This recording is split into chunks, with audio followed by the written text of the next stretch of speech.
So this is one of these, sometimes things are easier than they appear. I dreaded doing a water pump on this thing, and I'll show you why.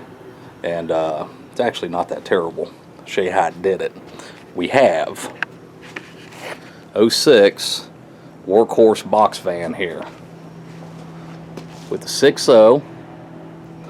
So I open the hood and I'm thinking, you know, we got this big brace, goes down to the frame, and you know, you're under this big hood and that is supporting off of this, so you pull this off to get the shroud off, and you know, the more I looked at that, the shroud is stapled.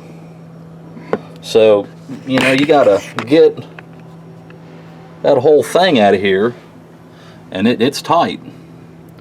So what I did, pulled the oil fill tube, of course the air injection, pulled the vent for the inside, pulled the extender for the dipstick tube there, so that got all this out of the way down here.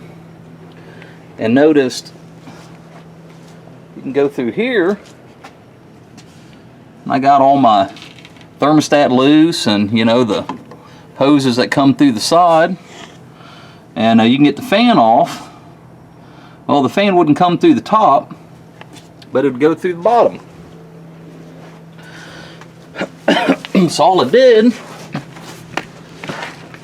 is gently coax the fan. You know, I flexed this just enough to get the fan down out the bottom. There she sits on the cross member. And once you get that bad boy out of the way, it's just like any other water pump for one of these. You can use a trusty little long handle ratchet there, zap your water pump, and just walk it right through the side over here. Man, I dreaded this and dreaded it because all of this BS.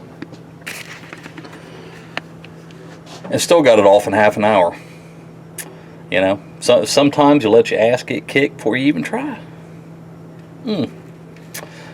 Now we get to put it together.